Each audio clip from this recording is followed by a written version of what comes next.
ইয়াৰ লগে লগে আমাৰ ৰাজ্য চৰকাৰখনে নিবনুৱাৰ কৰ্মসংস্থাপনৰ ওপৰত আটাইতকৈ গুৰুত্ব দিছে।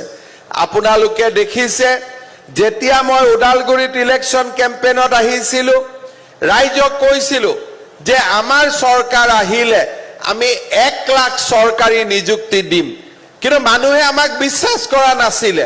সিদিনাখনলৈকে বিধানসভাত কংগ্ৰেছৰ সদস্যসকলে আমাক উপলুঙা কৰিছিল যে ক'ত 1,000 চাকৰি 1 লাখ চাকৰি। ইতিমধ্যে আমাৰ চৰকাৰ অহাৰ পিছত 30,000 আমি চাকৰি দিলোঁ।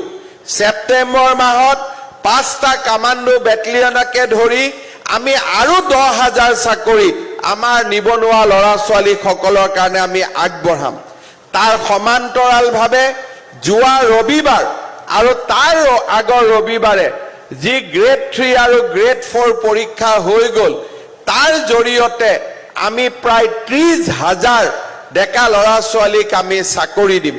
আগতে চাকৰি পাবৰ কাৰণে 10 লাখ 20 লাখ টকা ঘোষ দিব লাগিছিল। এতিয়া আটাইতকৈ দুখীয়া ঘৰৰ ল'ৰা, কৃষকৰ ল'ৰা, ঠেলা চালকৰ ল'ৰা, ৰিক্সা চালকৰ ল'ৰা, গাঁৱৰ ভিতৰৰ ল'ৰাই আজি চৰকাৰী চাকৰি পাইছে।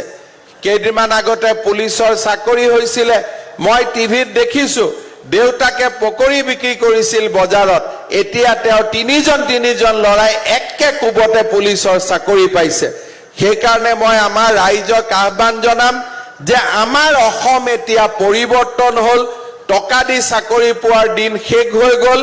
এতিয়া মাত্ৰ পঢ়া শুনা কৰিব লাগে, দেউতাক মাকে ল'ৰা ছোৱালীক ভালকৈ পঢ়া শুনা কৰিব লাগে, আৰু ল'ৰা ছোৱালীয়ে চৰকাৰী চাকৰিৰ পৰা, বেংকৰ লোনৰ পৰা, আমাৰ প্ৰাইভেট যিবিলাক ইণ্ডাষ্ট্ৰী আহিছে অসমৰ বাহিৰলৈকে, ACS, IS, ডক্টৰ, ইঞ্জিনিয়াৰ, এইসমূহ নিৰ্মাণৰ বাবে আমি প্ৰচেষ্টা আৰম্ভ কৰিব লাগিব।